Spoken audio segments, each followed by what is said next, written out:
everyone, it's Margie from the Westchester Children's Museum once again to do our weekly activities with you. So this week it's all about apples, delicious apples.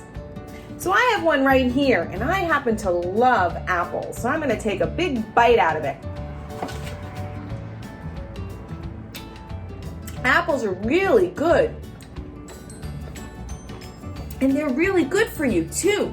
There's lots of vitamins in them, fiber, and minerals. Wow, that was really good. So, have you ever went apple picking? That's a really fun thing to do in the fall. Or, have you ever seen what they can make with apples? You can make applesauce, apple pie. You can make all kinds of things with apples. You can make treats, you can make caramel apples, all kinds of things. But have you ever thought about building with apples or doing science with apples? So today we're going to do some fun things with apples. And the first one is we're going to make some apple buildings, towers, anything that you want. So this is where you get to use your imagination. So let's get started with what you need to create some fun things with apples.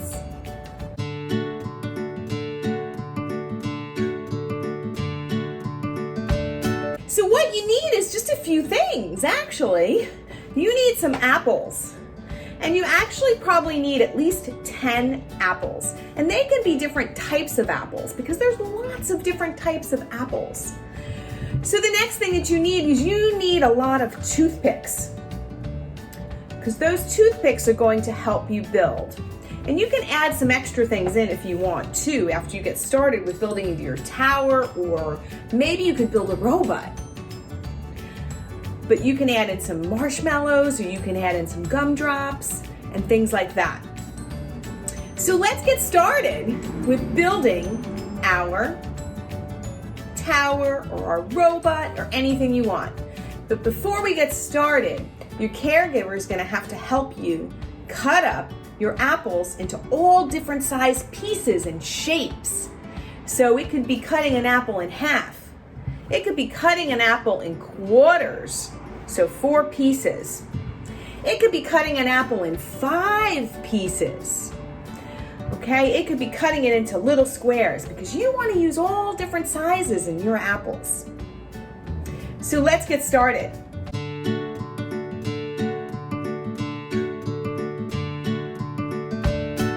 So I started to build some things, but the first thing that I had to do was I had to chop up all my apples into pieces.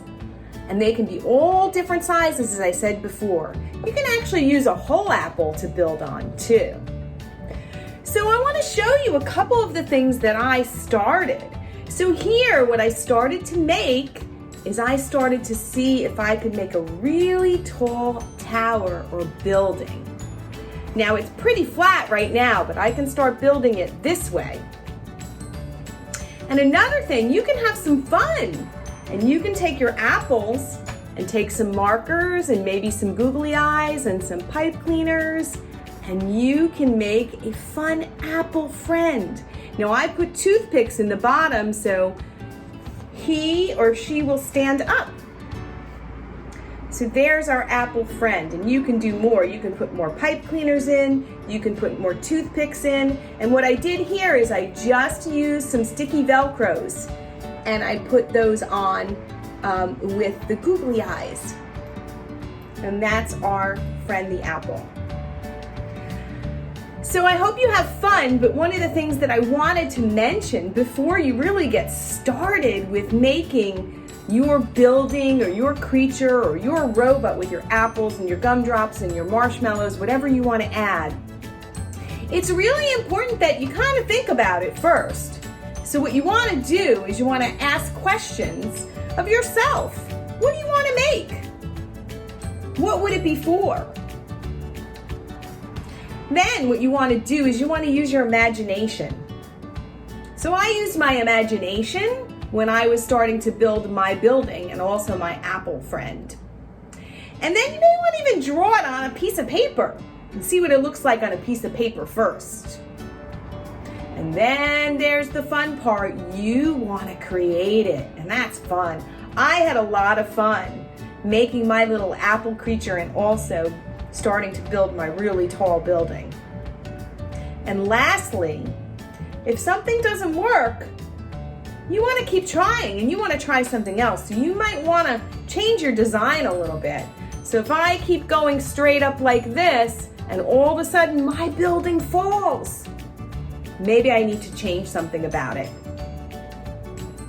So let's do one other fun thing with apples.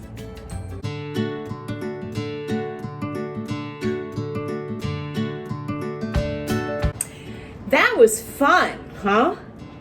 I really loved building with all the apple pieces.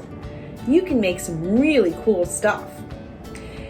So the next thing we're gonna do is we're gonna do a test with an apple. Do you think apples float? Well, let's find out.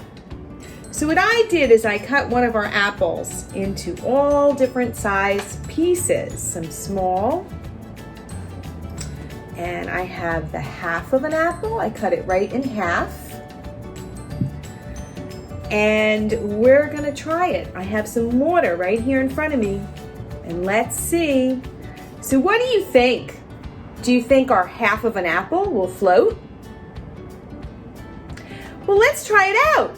Here goes. 1, 2, 3. Wow! Our apple floats. Well, let's try some of the smaller pieces. So here, I'm gonna try this one. Let's try it. Up! It floats. I wonder why that happens. Let's try another one. And another one. And another one. And another one. And all our apples float. Now, I didn't try a whole one. Do you think that will still float? Let's find out why our apples, or apple pieces, floated in the water.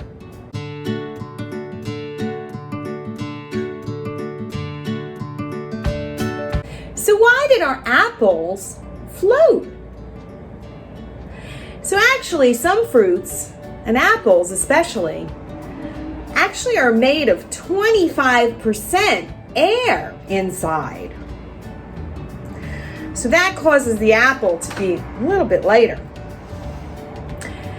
And your apple actually is less dense than the water is. So it floats on top of the water. And that's something called buoyancy. So that's why our apple pieces floated. But you try the whole apple on your own.